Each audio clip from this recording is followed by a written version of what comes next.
Welcome back to our channel மாணக்கராசிரியர். இன்றைக்கி இந்த விடல common quarterly examination September 2025 11th standard BMS business maths and ஸ்டாட்டுக்கான தமிழ் மீடியம் கொஷின் பேப்பர் தான் பார்க்க போகிறோம். ஸோ வணிக கணிதம் மற்றும் புள்ளியல் அப்படின்னு சொல்லுவோம். மொத்த மதிப்பெண் 90 மதிப்பெண். ஸோ நீங்கள் எந்த டிஸ்ட்ரிக்டாக இருந்தாலும் சரி இந்த கொஷின் பேப்பரில் கூடிய கொஷினை ஒரு டைம் நல்லா ரிவைஸ் பண்ணிக்கோங்க. முடிஞ்ச வரைக்கும் வீடியோ ஃப்ரெண்ட்ஸுக்கு ஷேர் பண்ணுங்கள், சேனலை சப்ஸ்கிரைப் பண்ணுங்கள், கீழே இருக்கக்கூடிய பெல்லைக்கான ப்ரெஸ் பண்ணி ஆல்னு வச்சுக்கோங்க. ஸோ 1 மார்க் பொறுத்த வரைக்கும் புக் பேக் நல்லா ரிவைஸ் பண்ணிக்கோங்க. ஸோ அதுக்கு கீழே பார்த்தீங்கன்னா நமக்கு 2 மார்க் சம் இருக்குது. ஏதேனும் 7 வினாக்களுக்கு மட்டும் விடையளிக்கும். வினா எண் 30 கட்டாயமாக விடையளிக்க வேண்டும். 7 × 2 14. ஸோ இதில் நமக்கு மெயினாக என்னென்ன கொஷின் கொடுத்துருக்காங்கன்னு பார்த்தீங்கன்னா 2 மார்க் சம் இருக்குது. இந்த சம்ஸ் எல்லாம் கொஞ்சம் நல்லா பார்த்து வச்சுக்கோங்க, ரொம்ப இம்பார்ட்டன்ட்.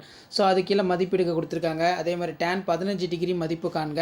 நெக்ஸ்ட் ஏதேனும் 7 வினாக்களுக்கு மட்டும் விடையளிக்கும். 40வது வினா கட்டாய வினா அப்படின்னு சொல்லியிருக்காங்க. 7 × 3 21.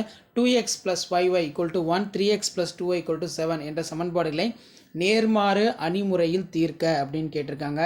அடுத்து சைமன் நிபந்தனைப்படி தொழிற்சாலைகளின் செயல்பாடு உள்ளதா என ஆராய்க. y/x - 1 x + 2² பகுதி பின்னங்களாக மாற்றுக. அதே மாதிரி இந்த சம் ரொம்ப முக்கியம். 15 பேர் அடங்கிய கிரிக்கெட் வீரர்கள் குழுவில் இருந்து 11 பேர் அடங்கிய குழுவை கீழ்கண்டவாறு எத்தனை வழிகளில் தேர்வு செய்யலாம்? வீரர்களை தேர்வு செய்வதில் எந்தவித நிபந்தனைகளும் இல்லை.